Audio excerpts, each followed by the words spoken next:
Welcome to Super Movies explain. दोस्तों आज मैं आपको 2021 की टाइम ट्रैवल पे based the Tomorrow War movie explain करूंगा। दोस्तों ये मूवी आपको टाइम ट्रैवल के साथ एलियन के साथ वॉर थ्रिलर एक्सपीरियंस देगी। ये बहुत ही अमेजिंग मूवी है, तो लेट्स गो स्टार्ट करते हैं।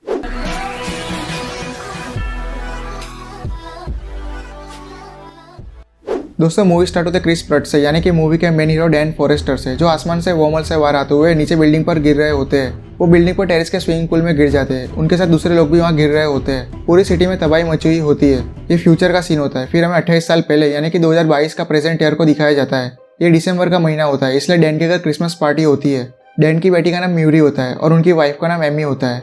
डैन के डैड ने म्यूरी के लिए क्रिसमस विशिंग कार्ड भेजा होता है, पर डैन उस कार्ड को फेंक देते हैं क्योंकि डैन के डैड उसकी फैमिली को छोड़कर चले गए होते हैं। इसलिए डैन अपने डैड से नाराज होता है। फिर डैन अपनी फैमिली के साथ टीवी पर लाइव चल रहा फुटबॉल का वर्ल्ड कप मैच देखता है। तभी अचानक वहाँ फुटबॉल ग्राउंड पर तेज रोशनी होती है और वहाँ एक पोर्टल खुल जाता है। उस पोर्टल में से हथियारबंद सोल्जर बाहर आ जाते हैं। ऐसा देखकर पूरे फुटबॉल स्टेडियम में सब लोग डर जाते हैं। ये सब टीवी पर लाइव चल रहा होता है। डैन और उसके क्रिसमस पार्टी में आए लोग टीवी पर ऐसा लाइव देखकर शॉक हो जाते हैं। फिर उस पोर्टल में से सोल्जर की लीडर बाहर आती है और सबको बताती है कि हम यहाँ 30 साल आगे फ्यूचर से आए हैं। फ्यूचर में हमारी बहुत बड़ी जंग छिड़ी हुई है। हमारा दुश्मन कोई इंसान नहीं है, पर जिससे हमारी फ्यूचर में जंग हो रही है उनसे हम हार रहे हैं। और ऐसा ही चलता रहा तो 30 साल बाद धरती पर से इंसान का नामो निशान मिट जाएगा। इसलिए हमें आपकी मदद चाहिए उनसे लड़ने में। फिर हमें सीधा 12 महीने बाद का सीन दिखाया जाता है। प्रेजेंट से बहुत सारी आर्मी फ्यूचर में उन एलियन से लड़ने के लिए जाती है, पर वो भी उनसे लड़ नहीं पाती। देश में आर्मी की गिनती कम होने लगती है। फिर हर एक सरकार देश के आम नागरिक को भी सिपाही बनाकर फ्यूचर में जाने का ऐलान करती है उन एलियन से लड़ने के लिए। पर आम नागरिक भी फ्यूचर में उन एलियन से लड़ते हुए कुछ ही जिंदा लौट पाते हैं। इसकी वजह से दुनिया भर के देशों के नागरिक विरोध करने लगते हैं कि हम वहाँ फ्यूचर में जंग लड़ने नहीं जाएंगे। फिर डैन को दिखाया जाता है वो एक बायोलॉजी टीचर होते हैं। वो स्टूडेंट को पढ़ा रहे होते हैं, पर सारे स्टूडेंट बोर हो जाते हैं। उनमें से मार्टिन नाम का स्टूडेंट डैन से प्राचीन ज्वालामुखी के बारे में पूछता है और पूरे क्लास में सिर्फ मार्टिन को ही ज्वालामुखी की सबसे ज्यादा नॉलेज होती है। स्टूडेंट्स डैन को फ्यूचर के एलियंस के बारे में पूछते हैं और कहते हैं कि हमारा पढ़ाई करने का क्या फायदा, जबकि हम फ्यूचर से उन एलियन से लड़के हारी जाने वाले हैं। फिर डैन स्टूडेंट को बताते हैं कि अभी हमें सबसे ज्यादा जरूरत साइंटिस्ट की है। अगर अभी हमने ये बात लेकर सोचना बंद कर दिया तो हम उन एलियन से कभी जीत नहीं पाएंगे, इसलिए ध्यान मत भटकने दो क्योंकि साइंस जरूरी है। फिर डैन को उनके मोबाइल पर इमरजेंसी अलर्ट मैसेज आता है, मतलब कि अब उनकी बारी आ गई है फ्यूचर में उन एलियन से लड़ने जाने की। डैन व आर्मी के हेडक्वार्टर जाते हैं। साइंटिस्ट उन्हें एक चेयर पर बांधते हैं और एक मशीन में डैन का हाथ डालते हैं। आर्मी को डैन की पूरी इन्फॉर्मेशन मिल जाती है, यहाँ तक कि डैन 2030 में मरने वाले है उसकी इन्फॉर्मेशन भी मिल जाती है। डैन आर्मी को पूछता है कि मेरे साथ क्या होने वाला है, 2030 में मेरे साथ क्या होगा, पर आर्मी उन्हें कुछ नहीं बताती। मशीन में से डैन के हाथ पर एक डिवाइस लग जाता है। यह डिवाइस जंप बैंड होता है, जो डैन को फ्यूचर में जाने के लिए और वापस लौटने के लिए लगाया जाता है। और आर्मी इस डिवाइस को डैन को पृथ्वी पर कहीं भी ट्रैक कर सकती है। आर्मी डैन को कहती है कि अगर ये जंप बैंड हाथ से उतारने की कोशिश की तो आपको जेल की सजा हो सकती है और आपके फैमिली में से किसी को यहाँ आना होगा और जंग लड़ने जाना होगा। आर्मी डैन को कहती है कि आपके पास सिर्फ 24 घंटे है, फिर आपको यहाँ आना होगा बेसिक ट्रेनिंग के लिए। फिर डैन की वाइफ एमी को दिखाया जाता है, जो फ्यूचर से जंग से लौटे लोगों के साथ फ्यूचर में जंग में उनके साथ क्या हुआ उसके बारे में पूछती है। सारे लोग डरे हुए होते हैं। कुछ लोगों ने अपने पैर तक गवा दिए होते हैं उन एलियन से लड़ते हुए। फिर वहाँ डैन भी आ जाते हैं और एमी को अपने हाथ का डिवाइस बताते हैं। एमी डैन को फ्यूचर में जाने से मना करती है और यहाँ से भाग जाने को कहती है, पर डैन एमी को कहता है कि सरकार से कोई भाग नहीं सकता,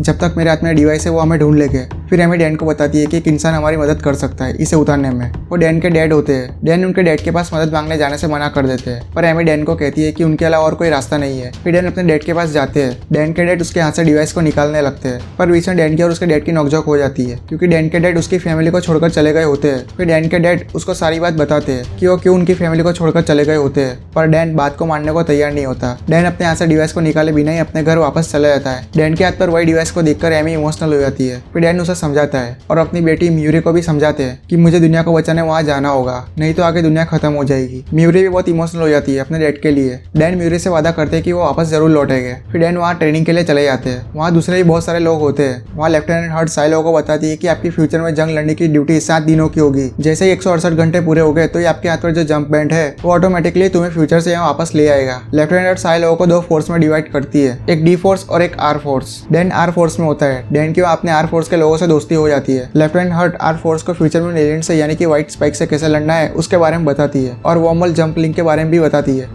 डैन के वहाँ चार्ली नाम के बंदे से अच्छी दोस्ती हो जाती है। दोनों बात ही कर रहे होते हैं तभी वहाँ जोर से सायरन बजने लगता है, मतलब कि अब वहाँ उन सारे लोगों की फ्यूचर में जाने की बारी आ गई है। फ्यूचर में व्हाइट स्पाइक्स वहाँ के रिसर्च लैब पर हमला कर रहे होते हैं, इसलिए लैब को बचाने के लिए सारे लोगों को फ्यूचर में भेजने की तैयारी हो जाती है। फ्यूचर में जाने के लिए वहाँ एक वर्महोल बनता है। फिर सारे लोग उस वर्महोल में खींचे चले जाते हैं। उन सबको फ्यूचर में माया के बीच पर जंप होना होता है, पर मशीन के कोऑर्डिनेट्स में गड़बड़ हो जाती है, इसलिए सारे लोग फ्यूचर में वर्महोल में से आसमान में से नीचे गिरने लगते हैं। कुछ लोग बिल्डिंग के स्विमिंग पूल में गिर जाते हैं, जिसमें डैन फॉरेस्टर भी होते हैं, तो कुछ लोग नीचे गिर जाते हैं। वहाँ कुछ ही लोग बचते हैं और सही हालत में होते हैं। फ्यूचर में हर तरफ तबाही मची हुई होती है। उन्हें नीचे व्हाइट स्पाइक्स भी दिखते हैं, जो यहाँ पहले आई हुई टीम को मार रहे होते हैं। ऐसा देखकर सब लोग डर जाते हैं। फिर आर्मी कमांडर सारे लोगों के साथ कम्युनिकेट करती है। डैन फॉरेस्टर पहले आर्मी में थे, इसलिए आर्मी कमांडर डैन फॉरेस्टर को कमांड देती है, तुम्हें सबके साथ जल्दी से रिसर्च लैब में रेस्क्यू मिशन पर जाना होगा, वहाँ बहुत सारे व्हाइट स्पाइक्स हमला कर रहे हैं। फिर डैन अपनी टीम के साथ रिसर्च लैब में जाने लगते हैं। पूरे शहर में कोई भी जिंदा नहीं होता, हर तरफ तबाही और लाशें होती है। आर्मी कमांड डैन को लैब की 7वीं मंजिल पर जाने को कहती है। डैन और उसकी टीम लैब वाली बिल्डिंग में जाने लगती है। उन्हें वहाँ पर बहुत सारी लाशें दिखती है।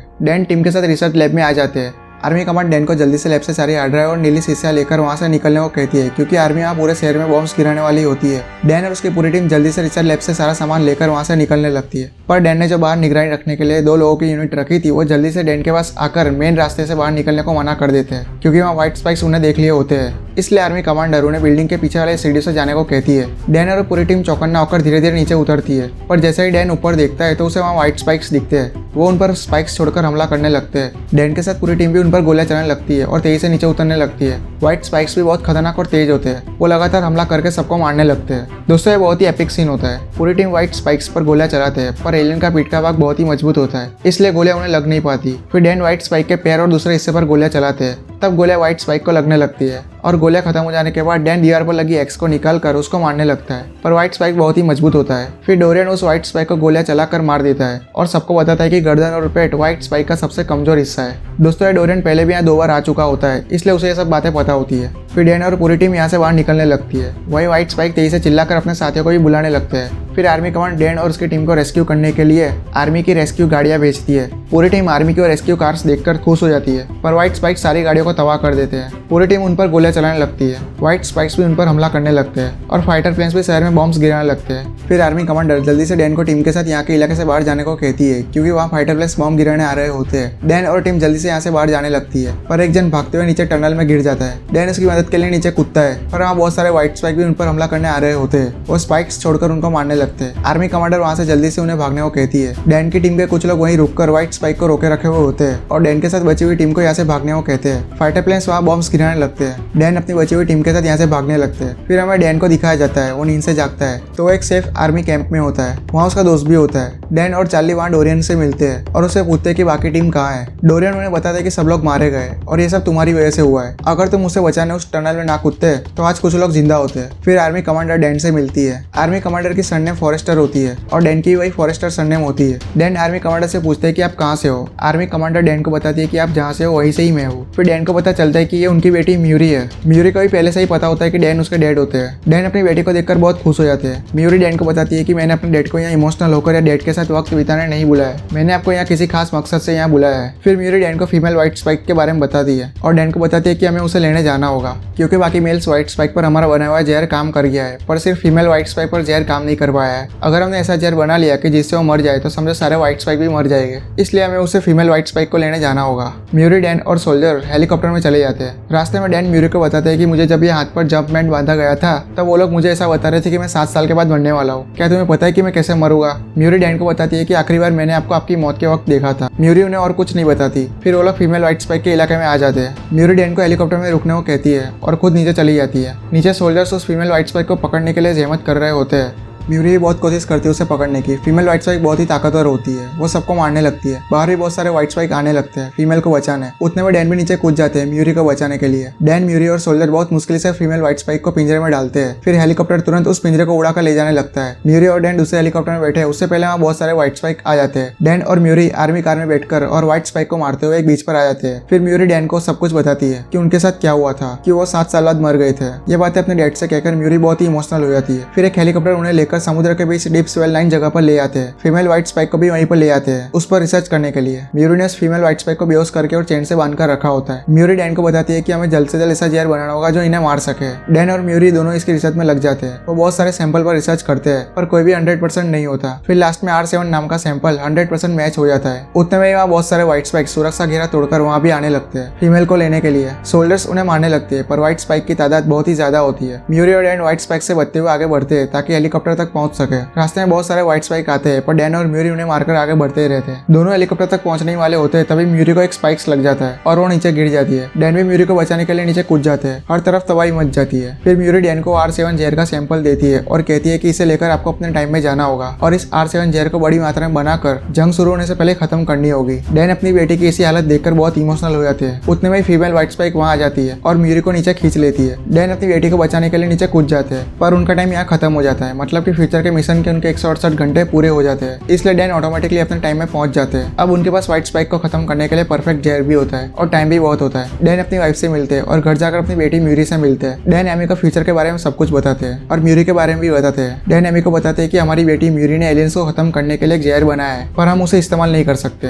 फ्यूचर में एलियंस की स्पेसशिप किसी भी सैटेलाइट में नहीं आई थी। बस इतना ही पता है कि एलियंस का पहला हमला 2048 में रूस में हुआ था। पता नहीं वो कैसे यहाँ आए थे। फिर एमी डैन को बताती है कि हो सकता है एलियन शायद फ्यूचर में 2046-47 नहीं बल्कि उससे ही पहले यहाँ आया हो और हमें उसका पता भी ना चला हो। डैन को एमी की बात पर यकीन होने लगता है। फिर डैन डोरियन से मिलने जाते हैं और अपने साथ एक मिशन पर आने को कहते हैं। डोरियन के गले में जो एलियंस का नाखून होता है, डैन उसे चार्ली को बताता है। चार्ली उस नाखून को माइक्रोस्कोप से देखकर डैन को बताता है कि इस पर ज्वालामुखी की राख लगी हुई है। शायद ये राख रूस के ज्वालामुखी की हो सकती है या फिर चाइना की हो सकती है। फिर डैन अपने क्लास के ज्वालामुखी के सबसे एक्सपर्ट स्टूडेंट से इसके बारे में पूछते हैं। दोस्तों वो स्टूडेंट को बहुत ही बेहतरीन तरीके से बिल्कुल सही इन्फॉर्मेशन देता है। दोस्तों मैं आपको शॉर्ट में बता देता हूँ, एलियंस यहाँ 946 के साल में यहाँ आए थे, पर उसी टाइम के आसपास चाइना और कोरिया की सीमा पर चैंगबाई ज्वालामुखी विस्फोट हुआ था और उसी की राख रूस तक पहुंची थी। फिर रूस में बर्फ पड़ने के लिए एलियंस जमीन में दब गए थे, पर जैसे जैसे बर्फ पिघलती गई तो 2048 में बाहर आ गए। फिर डैन यूएस एयरफोर्स आर्मी के डिफेंस हेड को ये सारी बात बताते हैं और उसमें एलियंस को खत्म करने के लिए मिशन करने को कहते हैं, पर उन्हें इनकी बात पर यकीन ही नहीं होता, इसलिए वो इन्हें मना कर देते हैं। अब डैन के पास सिर्फ एक ही रास्ता होता है रूस में जाने के लिए, और वो है उसके डैड। डैन अपने टीम को लेकर अपने डैड के पास जाता है। डैन के डैड उसकी मदद करने के लिए रेडी हो जाते हैं। इस मिशन पर लेफ्टिनेंट हर्ट भी आती है। वो अपने साथ बहुत सारा R7 जहर बनाकर लाती है। डैन के डैड पूरी टीम को अपने प्लेन में रूस में ले जाते हैं। रूस में ग्लेशियर पर पहुंचते ही सारी टीम उस स्पेसशिप को खोदने लगती है। एक जगह उनके कंपास काम करना बंद कर देते हैं। सब लोग समझ जाते हैं कि ये वही जगह है। लेफ्टिनेंट हर्ट उस ग्लेशियर को बॉम्ब से उड़ाती है ताकि नीचे एलियन स्पेसशिप तक जाया जा सके। सब लोग नीचे वहाँ एक छेद से अंदर जाते हैं और उन्हें वो स्पेसशिप दिख जाती है। डैन स्पेसशिप में खोल बनाकर अंदर जाते हैं। डैन के डैड और चार्ली बाहर ही रुकते हैं ताकि कोई एलियंस बाहर आ जाए तो उन्हें खत्म कर सके।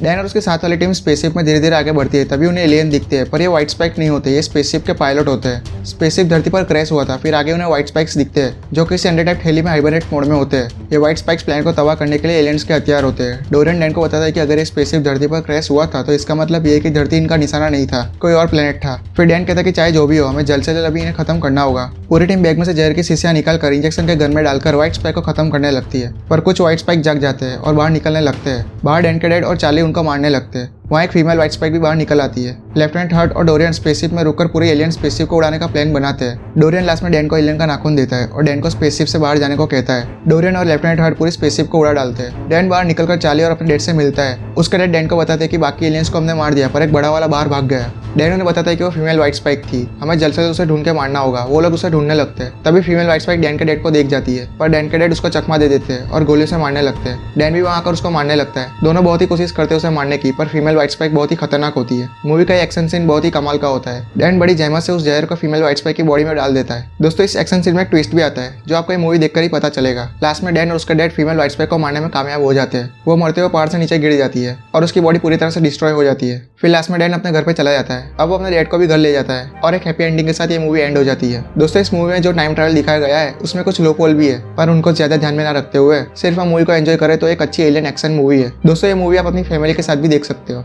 दोस्तों वीडियो अच्छा लगा तो वीडियो को लाइक जरूर कर देना और ऐसे ही इंटरेस्टिंग एक्सप्लेन वीडियोस देखने के लिए इस चैनल को जल्दी से सब्सक्राइब कर देना यार। And thanks for watching this video guys.